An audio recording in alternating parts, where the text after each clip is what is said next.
Ukraine's foreign minister thanked his Icelandic counterpart for further financial military support in Kiev on Tuesday. Andrii Sybiha and Iceland's foreign minister Thorgerdur Katrin Gunnarsdottir held a news conference in which they discussed new ways of enhancing their bilateral relations. Sybiha called Iceland's support towards Ukrainian defense, which has so far amounted to $30 million in total, significant compared to the country's capabilities. "Everything that contains good ideas to support Ukraine, we will do that," said Gunnarsdottir. It was the Icelandic minister's first foreign trip since parliamentary elections, and Gunnarsdottir said it emphasized her commitment to Ukraine. Separately, an upcoming trip to Kiev by U.S. President-elect Donald Trump's special envoy for Ukraine and Russia has been cancelled, Sybiha said during the briefing, but the visit will be rescheduled. The planned meetings between Keith Kellogg, a highly decorated retired three-star general who has long been Trump's top advisor on defense issues, and Ukrainian officials remain extremely important, Sybiha told reporters. "I am confident that this meeting will take place in its own time," he added. "We are in contact to clearly define the timeline for its organization and to ensure that the meeting is as meaningful as possible," he stressed. Sybiha hopes for a visit by the new U.S. administration representatives after the inauguration. "We are happy about all the visits of our American friends," said Sybiha. Trump's arrival in the White House on January 20 injects another measure of uncertainty into how the almost three-year-old military campaign might unfold and whether it can end in the foreseeable future. Ukraine, up against a larger enemy, Russia, relies on Western and especially U.S. military backing to keep fighting. But Trump has criticized the billions of dollars the Biden administration has spent on Ukraine.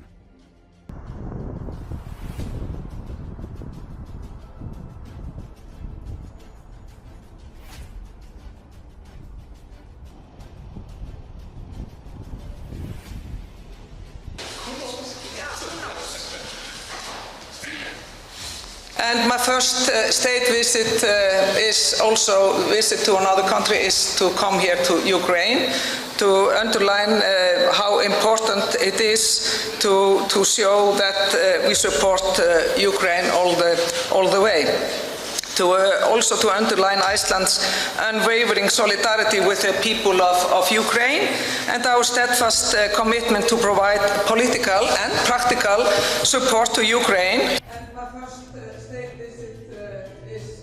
I have some other ideas how we can support Ukraine.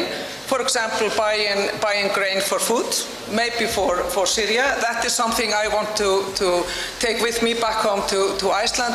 Everything what contains good ideas to support Ukraine, we will do that.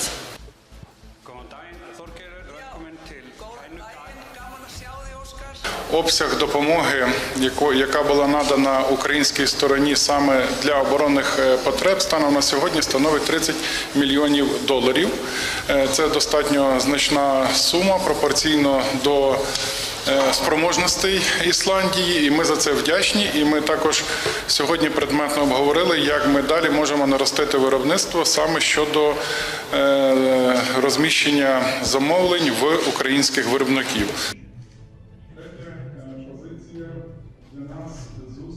Ми раді всім візитам наших американських друзів. Це перша позиція. Друга позиція.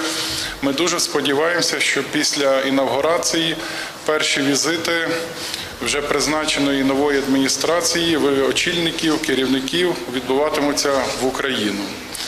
Третя позиція. Для нас зустріч і візит генерала Келлога надзвичайно важливі. І я впевнений, що ця зустріч свого часу відбудеться, і ми перебуваємо в контакті для того, щоб чітко визначити часові рамки для проведення її, для наповнення цієї зустрічі максимальним змістом.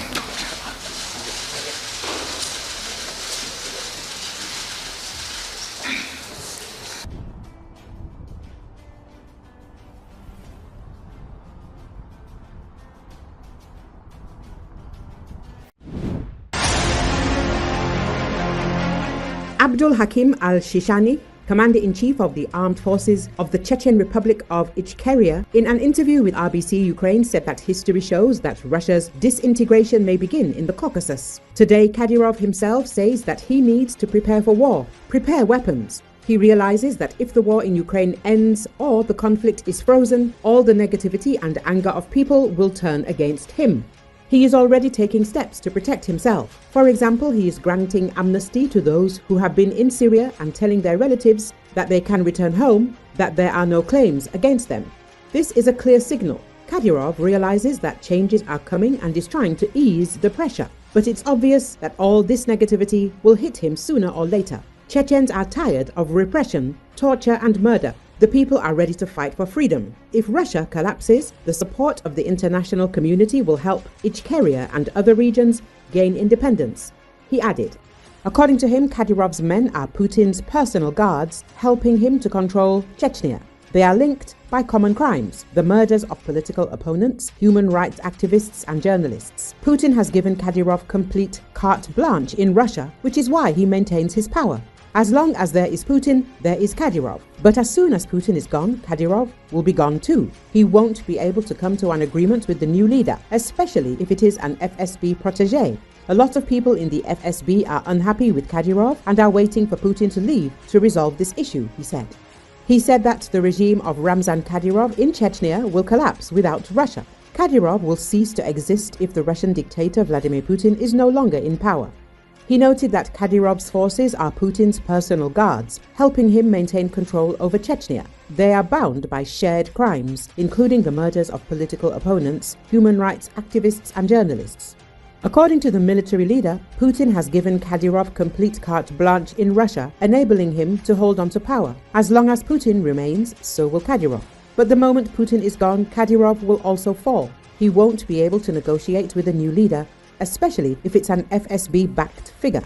Many within the FSB are dissatisfied with Kadyrov and are waiting for Putin's departure to address the issue, said Abdul Hakim Shishani.